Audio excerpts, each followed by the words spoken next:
بنبدأ الحلقة وسيرينا بتبتدي إن هي تستيقظ من النوم وبتقول: إيه ده؟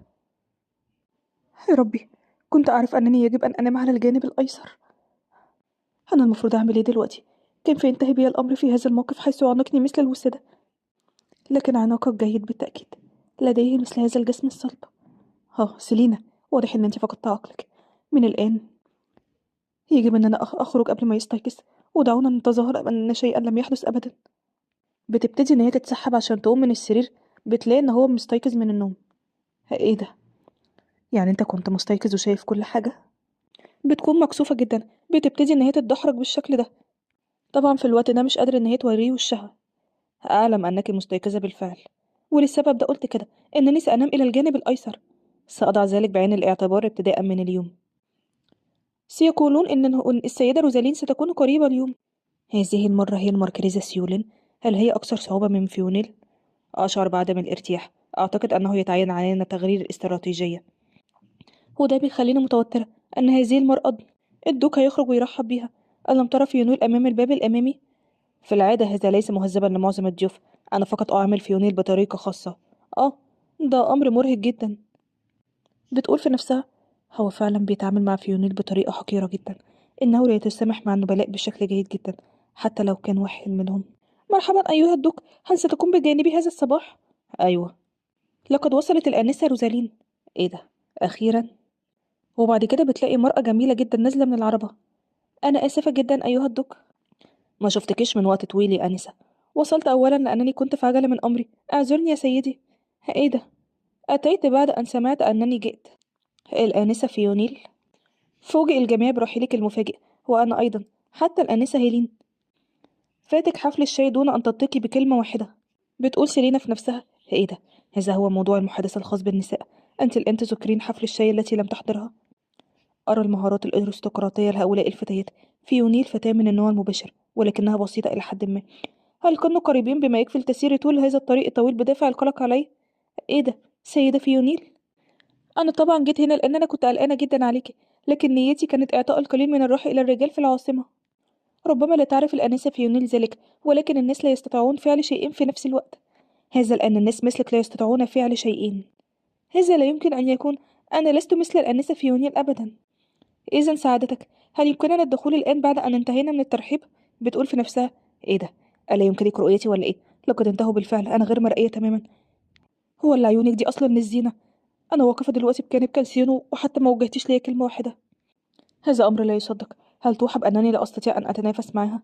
هذا ما يعنيه كالسيون عندما قال علينا أن نغير الاستراتيجية. في البداية يجب أن أجعلها على دراية بي، بحيث تكون في حالة تأهب. هل نحن ذاهبون دلوقتي لتناول الإفطار؟ وبعد كده روزالين دي بتنظر ليها بالطريقة دي: ايه ده، سيادة الدك؟ مين اللي جنبك دي؟ ايه ده، حتى انها سألت كالسيون وما وجهتليش اي كلمة، وحتى كالسيون مش عارف يرد عليها. انا سيلينا، يسعدني مقابلتك. الانسة سيلينا. اسف انها المرة الاولى التي اسمع فيها بهذا الاسم. من اي عائلة انت؟ هي اسم العائلة مهمة؟ الناس مهمون اكتر من ذلك. هو ايه اللي بيحصل هنا؟ الشخص الذي لا ينحني حتى لالتقاط وشاع السيدة الذي سقط على الارض. لا، هي مفيدة اكتر من ذلك. مفيدة؟ هذه هي نفس الكلمة التي استخدمتها عندما رفضت الزواج بي قبل عامين. أتذكر أنك قلت أنه إذا كان الزواج مفيدا مثل كلب الصيد، قلت أنك ستفعل ذلك 100 مرة. يعني أنت قصدك أن هي مفيدة زي كلب الصيد؟ ومع ذلك أيها الدك، إذا كنت تريد استخدامها ككلب الصيد فأنت بحاجة إلى تدربها قليلا. إنه ليس أي كلب فقط، إنه كلب الدك. مثل هذا تماما. هي طبعا دلوقتي بتقوم بإهانتها. بتقول سليم في نفسها: انتبهي إلى الطريقة التي تتحدثين بها، لأنك اخترت الشخص الخطأ أيتها العاهرة. أعمل في عالم الترفيه منذ عدة سنوات. لكن تمام، هتعامل معاكي بالطريقة اللي انت عايزاها. ها. هل تحتاج حقا إلى تدريب كلبك على الصيد بهذه الطريقة؟ كل ما عليك فعله هو وضعه على إيدك، حتى لا يتبلل بقطرة ماء وتقدير جماله. إنها مسلية جدا. إذا، هل يمكننا تناول الفطور أيها الدوق؟ بالتأكيد. والمرأة دي هتيجي عشان تتناول الفطور معانا؟ أنا أود ذلك. أشعر كأنني بالفعل مندمجة في عالم الدك. خلاص، افعلوا أنت وأنا غادر. إيه ده؟ نحن الوحيدين الباقيون لصاحب السعادة. أترى الآن أن الطرفين الآخرين هم لوحدهم، لذا يمكن أنا وأنت إن احنا نكون معا. دعينا نتخطى هذا الصباح. أتمنى أن يكون لديك وقت جيد أراك لاحقا. أيها الدوق، انتظرني أرجوك. كم أنتم مزعجون جدا. على أي حال أنا حقا لا أحب ذلك، لقد كنت أنتظر ذلك منذ يوم أمس والآن تم تأجيله مرة تانية. بتقول سيلينا في نفسها. الزهور تتساقط من رأسها. كم هذا لطيف جدا. تمام، لقد ذهبوا جميعا. الآن فقط هذه العبقرية الساخرة باقية. كيف ستهاجم الآن بعد أن أصبحنا لوحدنا؟ وبعد كده الحقيرة دي بتقوم بدفعها بالشكل ده. إيه ده؟ هذا مؤلم. ما كان هذا؟ وبعد كده بتحاصرها بالشكل ده. قولي لي كم تريدين بالظبط؟ نعم. انتي بتقولي ايه؟ كم تريدين لتبتعدي عن الدوق؟ بتقول سيلينا في نفسها. ايه ده؟ هل تتعامل دائما مع الآخرين بالطريقة دي؟ انظري إلى من يتحدث عن المال، ولكن لا تزال تخشى شخصا يفتقر إليه. أنا لا أبحث عن بعض سنتات. أيوة، متقلقيش. إنها ليست مجرد سنتات قليلة. أنا متأكدة أن ما تريدينه هو مبلغ ضخم. سأعطيك مبلغ كبيرا لدرجة أنه حتى شخص من العامة مثلك لن يكون قادرا على العد. ومع ذلك بالنسبة لي فهو ليس أكثر من مجرد بنس. إذا قولي لي، أنت تمنك كام؟ واو، هي فعلا بتعتقد إننا جاهلة مش كده؟ وهي شخص متعلم جدا. إذا ليس لدي خيار سوى إعطائها إجابة رسمية. قولي لي أنت، كم تريدين إعطائي؟ إيه؟ أعتقد أنك لا تعرفين ذلك لأنك كبرت على التعامل مع هذا النوع من الصفقات على الأساس الإجراءات الوقائية. هل يجب أن نكتشف ذلك؟ هل يمكنك شراء 100 ثوب مثل هذا؟ بتقول سيلينا في نفسها. لقد طلب هذا الفستان من قبل الدوقة السابقة، لذا فهو مساوي لتراث ثقافي. لا يهم كم هي شخص نبيل، لن يكون من السهل العثور على سعادة. تمام، سأفعل ذلك. إيه ده؟ هي فعلا هتعمل ذلك؟ لا، لا يمكنك. يفترض أن أعود إلى العالم الأصلي. يجب أن أترك الأشياء المادية جانبا. سأعطيها لك بالوسائل التي تفضليها، سواء نقدا أو بالجواهر، وبمجرد استلام يجب أن تختفي إلى الأبد. هل ستحصلين عليه حقا بهذه السرعة؟ هذا جيد، لكن من المؤسف تركه هكذا. لقد اعتقدت أنك مثل حيوان الأليف، لكن هل أنت مخادعة أيضا؟ هل هناك أي شيء آخر تريدينه؟ بالطبع لا يوجد حد لجشع البشر، ولكن هذا شيء من الصعب الحصول عليه فعلا. لا أعلم إذا كان بإمكان الآنسة إعطاؤه لي. توقفي عن التفكير واخبريني. قولي لي عايزة إيه بطريقة مباشرة. تمام، أريد قلب الدوق. هو ده الشيء اللي أنا عايزاه. أنت بتهزري معايا مش كده؟ هل ذلك يعتبر مسحة ولا إيه؟ أكثر ما أريده هو قلب الدوق. أنت من تحدث معي عن المال في المقام الأول، عشان كده بس كنت بحاول إن أنا أجاريكي. ألا تعتقدين أن الوقت قد حان لكي تفعلي الشيء نفسه؟ آه، من أين حصل على شيء مثل هذا؟ كونك تسعين لمنصب الدوق رينبرد، فأنت فقط تضعين نفسك في موضع تخاطرين فيه بحياتك. هناك بالفعل امرأة ماتت لأنها تصرفت مثلك كده. ألا تعتقدين أنه من الأفضل أن تحمي نفسك وتغادري؟ هل تعتقدين أنه يمكنك البقاء على قيد الحياة؟ بتقول سيلينا في نفسها. من المحتمل أن إيريل كانت في نفس الوضع أيضا. قيل بأنها جاهلة، وأنها خاطرت بحياتها لمحاولة البقاء بجانب الدوك. لا تبدو أنها ساذجة مثل فيونيل. إنها مقنعة بأنها ستكون آمنة، وده معناه إنها تمتلك القوة لحماية نفسها من مثل هذه التهديدات. إنها مدركة كبيرة جدا لقوتها. من الممكن إن هي كمان تكون القاتلة. بعد كل شيء، روزالين هي أيضا مشتبه بها قوي. تمام، سأضع جشعي جانبا. أنا لا أحتاج أبدا إلى المال. كل ما أريده هو قلب الدوق مش أكتر. ربما هو أنت هي الجشعة. المال، المكانة. أنت عندك كل شيء، لذا فقط اتركي لي قلب الدوق. لن تحتاجي إلى هذا إذا أعطيتك مبلغا كبيرا من المال. ألم يكن هذا سبب تهديدك لي؟ يمكنك الحصول على القدر الذي تريدينه. قوة أكبر إذا كان هذا هو كل ما تريدينه. بتقول سيلينا في نفسها. أنا معرفش بالظبط إيه هو هدفك. إنها مختلفة عن فيونيلا التي كان لديها هدف واضح لكسب حب كالسيون، لكنها لا تحتاج إلى المال أو المكانة أو حب كالسيون حتى. يا ترى هي عايزة منه إيه بالظبط؟ أنا حذرتك. إذا كنت لا تعلمين كم هي الحياة ثمينة فأنت تستحقين الموت. أنا مش فاهمة. أنا فعلا مش فاهمة أي حاجة. مر الصباح بسرعة كبيرة، وكان وقت العشاء يقترب. كحول قوي وطعام لذيذ جدا. عدد كبير جدا بالنسبة لأربع أشخاص فقط. قلعة ريمبرد ترحب بالآنستين بهذا العدد الكبير. يبدو الوضع هادئ جدا. هذا هو حفل الترحيب فعلا. تمام، أعتقد أن هناك طريقة مناسبة لاستخدام أدوات المائدة. فماذا كانت؟ مش عارفة. هل يجب علي تقليد أساليب الآخرين؟ هذا رائع. إنه لذيذ جدا. وبعد كده الاتنين بيقعدوا ينظروا ليها بالشكل ده. ايه ده؟ اسلوبك على المائدة مضحك جدا. ما هو هذا الاسلوب؟ هل هذا هو اسلوب الحيوانات البرية في شمال رينبورت؟ بتقول سيلينا في نفسها. في اللحظة التي تركت فيها حذرها ينخفض، يبدو أنها أكثر استعداد لمهاجمتي. إيه ده؟ هل سبق لك أن رأيت الوحش يتناول خبز كطعام أساسي؟ ليس لدي فكرة عن ذلك. إذا كنت لا تأكلين مثل البشر فأنت لست مختلفة كثيرا عن الحيوانات. إذا رميت خبزا على الأرض فحتى الكلب فيونيل سيتناوله. إنه قطة. أيوة أيوة قطة. على أي حال، هذا هو قدر الكلاب. حتى لو كان لديهم غرفة طعام منفصلة، لا يمكنهم تناول الطعام معا، لأنهم دائما ما ينتهي بهم المطاف في القتال. وأيضا، هل تعتقدين أن أدوات المائدة مخصصة للزينة؟ إذا كنت ستتناولين الطعام دون اتباع القوانين البشرية، فهل هذا يعني بأنك ستكونين مستعدة أيضا لالتقاط وتناول الخبز على الأرض؟ لا شك في أن الآنسة فيونيل قد صدمت بكل شيء بالشكل ده. بعد كل شيء، يبدو أن الشمال مليء بطبيعة والحيوانات البرية. أعتقد أنها تجربة مختلفة تماما.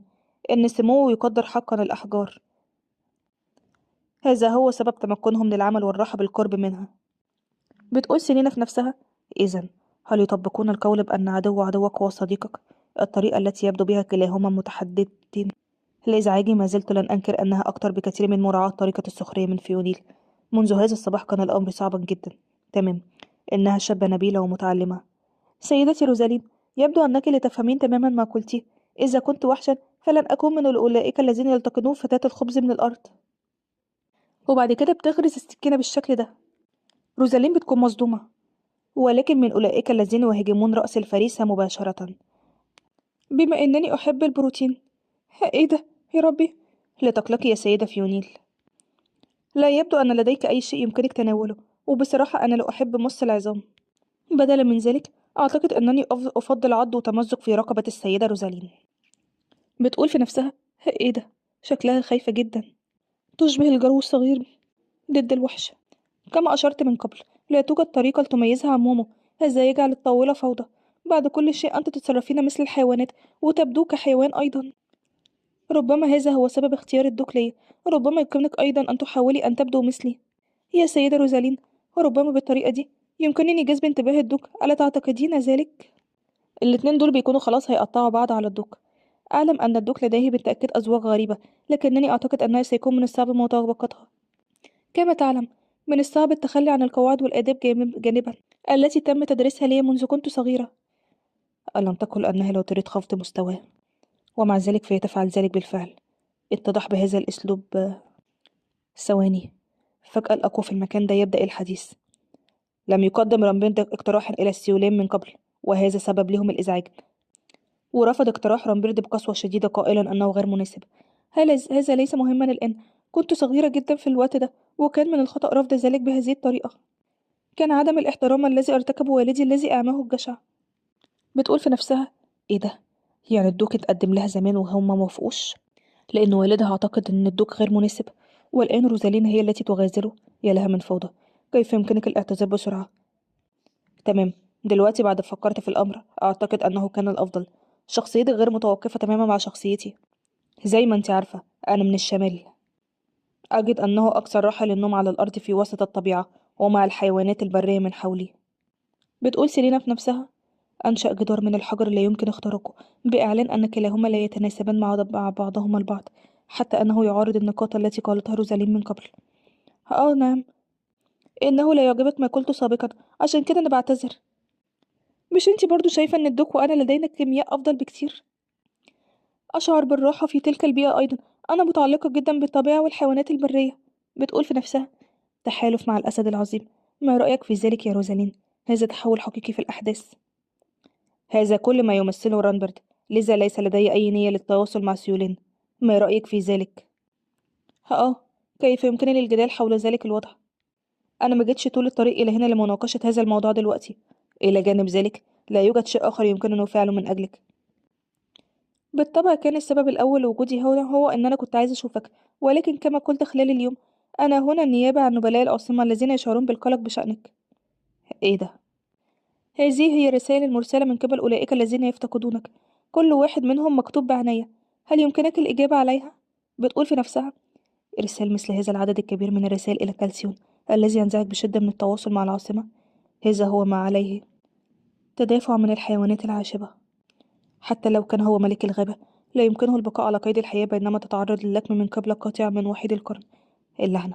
اعتقدت أنني يمكن أن نفوز. لم يكن لدي أي فكرة أنها كانت تخفي مثل هذه الخطوة القاتلة.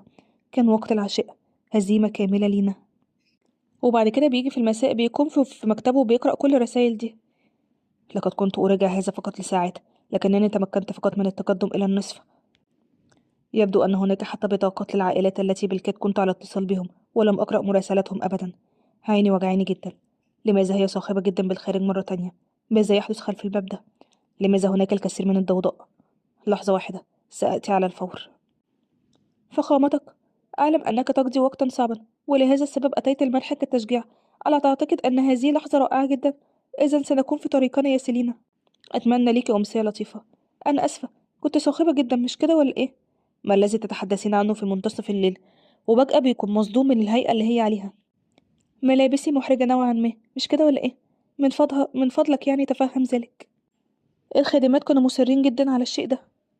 وبعد كده بيلاقي إن هي لابسة قميص نوم شبه عاري. آه، مفهوم. اعتاد الخدم أيضًا على القيام بنفس الشيء معي عندما أمضيت الليلة معاكِ. إنهم يسببون لي الكثير من الإزعاج. اعتقدت ربما كانت الخادمات مختلفة. على أي حال لا يهم. عشان كده تعالي واجلسي. طيب فهمت. بتقول في نفسها: هل أنا الوحيدة هنا التي تشعر بالخجل؟ يجب ألا أشعر بالخجل من أي شيء. فنحن فقط هنا للعمل. بتجلس جنبه بالشكل ده وبتلاقي إن هو بيحاول يدير وشه. يا ربي، الرجل ده قال إن هو مش مهتم. منذ متى الأشخاص الذين لا يهتمون يصبح لون أذانهم حمراء بالشكل ده؟ يا ربي على الإحراج. أنا لازم أغير الموضوع دلوقتي. لماذا بادرت بالكلام اليوم؟ كنت تكافح أمام فيونين، لكنك كنت نشطة للغاية ضد روزالين. من السهل التعامل مع روزالين. من الناحية الرسمية سيكون أمرا وقحا جدا. هل هذا بسبب رفض عرض الزواج؟ أيوة صحيح. كانت أمي شخصا حريصا على السمعة داخل المجتمع. لذا أرادت مني أن أتزوج فتاة من عائلة نبيلة مركزية، وأن أدخل إلى العالم الاجتماعي. تعيش عائلة لامبرد في الجهة الحدودية، لكننا أغنياء جدا. لابد من أنها ظنت بأن الأمر يستحق أن نكون علاقة مع ابنة عائلة سيولين المشهورة والجميلة. لابد من أنه تم رفضك لأنك شخص من الصعب التفاهم معي، مش كده ولا إيه؟ بالظبط كده. رائع، ما زلت تتذكر ذلك وتريد أن تأخذ بصارك. من الصعب علي أن أنسى الضغينة دي. ربما الأمر ليس متعلقا بالكره، إنما بالندم، مش كده ولا إيه؟ إيه؟ ألم تجدي كلمة أخرى؟ عشان كده استعملتي كلمة ندم؟ بتقول في نفسها: إيه ده؟ هو ليه غضبان جدا بالشكل ده؟ لقد قلت بأن لديك ضغينة تجاههم بسبب رفضهم لعرض الزواج. ربما الأمر بالشكل ده. لقد قلت حتى بأنها فتاة مشهورة وجميلة. هذا كان تقييم أمي مش تقييمي أنا. إذا إيه هو تقييمك أنت؟ فتاة مزعجة لأنها مثيرة للشكوك جدا. بتقول في نفسها: دلوقتي فهمت الأمر. أتفق معاك إنها تتظاهر بأنها فتاة لطيفة ونبيلة، لكنها كانت قوية جدا عندما كانت تهددني. تهديد؟ هل تم تهديدك بالفعل؟ قالت لك إيه بالظبط؟ سألتني عن الثمن الذي أريد الأبتعد عنك. كم أخبرتك بأنها ستعطيك؟ قالت لي بأنها ستعطيني ثمن 100 ثوب مثل ذلك الذي كنت ألبسه. ليس لدي أي فكرة حول ثمنه في السوق، لكن لو لم يكن الأمر متعلقا بأملي في العودة إلى العالم، كان من الممكن أن أنا أتأثر. لقد فعلت ما في وسع جلالتك. جلالتك، لماذا تعتلي هذه النظرة لحد وجهك؟ تمام. إنه يساوي ميزانية دوكية لامبرد لمدة 20 سنة. بتقول في نفسها: إيه ده؟ كان علي أن أنا أقبل العرض؟ لا لا، يجب علي أن تعود إلى العالم الحقيقي. أيها الجشع، ابتعد عني من فضلك. هل مكانة الدوكة قيمة جدا؟ الأمر مثير للشكوك أكثر بسبب عدم وجود أي سبب لفعل ذلك. حتى لو كانت تهدف إلى المنجم بأكمله، فإن عائلة سيولين ليست أقل غنى من عائلة لامبرت. إنهم أغنياء جدا. روزالين قالت نفس الشيء، إنها لا تحتاج إلى القوة ولا الثروة لتحصل على مكانة الدوكة. إذا ما هو السبب الحقيقي؟ إيه في إيه؟ وبعد كده بينظر ليها بتساؤل ومش بيقول أي حاجة. لا مستحيل. ربما السبب هو وجهك، أو ربما جسدك. ده ممكن جدا. إيه؟ يا لك من شخص عديم الحياة أن تقول شيئا بالشكل ده بلسانك. أنت اللي خمنتي الشيء ده من أنا. لم أتوقع منك أن تمزح بهذا الشكل. استنى بس لحظة. ما هذه الرسالة؟ إنها مدهشة بشكل يخطف الأنفاس. لقد وجدتها. إنها رسالة مهمة جدا. من المرسل؟ ولي العهد لايزن. هل بإمكانك قراءتها؟ أيوة. إن تأثير صور الترجمة الشفوية مدهش جدا. على أي حال، لماذا هي مهمة جدا؟ يبدو أنك قطعت جميع العلاقات، سواء كان مع العائلة الحاكمة أو أي عائلة أخرى. أنا آسفة جدا. لأنه لا يمكنني تجاهله. يطمح لايزن إلى العرش، والآن هو المرشح الذي لديه حظوظ أمبر في اعتلاء العرش من بين سلالة العائلة المالكة. وبالنسبة لي، لامبرد مكان مزعج ومرغوب فيه. لذا فهو حذر دائما مننا. دوكية لامبرد هي مكان شبه مستقبل. لذا فمن الصعب أن يصل تأثير ولي العهد إلى هنا. لكن الثروة والقوة كافيتان بالنسبة للدولة. كتابع ليهم الأمر مثير للمتاعب لأنني لا أستطيع قول أي شيء. آه، إذا قمت فعل شيء خاطئ فإنه في المكان هيتم القبض عليك، لذا لا أريد أن ألتقي به. لقد قيل بأنه تمت دعوة جميع العائلات إلى حفلة الذكرى ال300 لتأسيس الدولة، لذلك لا يمكنني الرفض أبدا. إذا لم تكن تستطيع تجنب الأمر فعليك أن تستمتع به. على أي حال عليك أن تذهب إلى العاصمة كي تحقق في العالم الاجتماعي، لذا أنا أظن بأنه أمر جيد. تمام. بصراحة يعني أنا قلقانة جدا، سيكون التحقيق أسهل لو كان بإمكانك التمثيل بشكل جيد.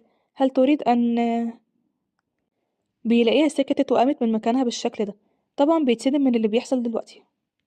جلالتك، أريد أن أزور العاصمة. انتي انتي بتعملي ايه بالظبط؟ أنا عايزة إن أنا أشوف العاصمة، أريد الذهاب. أرجوك خدني معاك، أرجوك. أيوة طبعا عليك الذهاب، عشان كده وقف اللي انتي بتعمليه ده. لكن لا تكن هكذا، لا أريد اللحاق بك كشخص زائر فحسب. أرجوك قل لي بأنك تريد الذهاب معايا. مفيش أي حد بيراقبنا دلوقتي، انتي اللي بتعملي كده.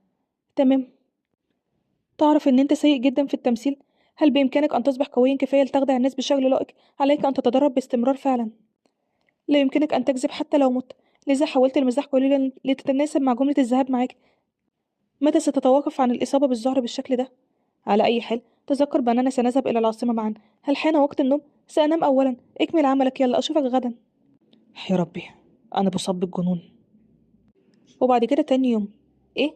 دعتني الأنسة روزالين لحفل الشاي. أجل. هل لدي أي ملابس إضافية؟ لا يمكنني أن ألبس ما كنت أرتديه البارحة. لا، لم نستطيع أن نجهز أي شيء لأن جلالته لم يرسل لنا أمرا خاصا. فعلا؟ إذن أخبروها بأنني لا أستطيع الحضور. عفوا، في الأساس لا يمكنك رفض دعوة من عائلة ذات مكانة عائلي. أنا أريد ذلك ولكن لا أستطيع. هل سمعتهم؟ ليس لدي أي ملابس. بالمناسبة، لديها رسالة صغيرة لك.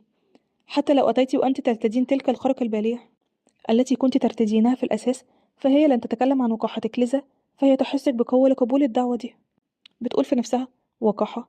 أليس من الوقاحة أن تتكلم بالطريقة دي؟ ماذا علي أن أفعل؟ هل ستتعرضين للضرب إذا لم تستطيعي أخذي إلى هناك، أو سيتم توبيخك؟ تمام يا سيدتي. طيب خلاص أنا فهمت، سوف أحضر الحفلة. لا أريد أن أراك تتعرضين للتوبيخ، عشان كده أنا هقبل الدعوة. شكرا جزيلا ليكي سيدتي. بتقول في نفسها: حتى الخدم تم تهديدهم، هي للوقاحة. بما إنها تزعجني إلى هذه الدرجة، أنا هفكر في الأمر ده. أنسة سيلينا، في حفلة الشاي أنتي لقد أصرتِ على دعوتي رغم أنني قلت بأنني لا أملك أي ملابس، عشان كده أنا هنا. إنها تبدو أفضل من الخرق البالية، مش كده ولا إيه؟ ودي كده بتكون نهاية الحلقة. لو عجبتكم قولوا رأيكم إيه.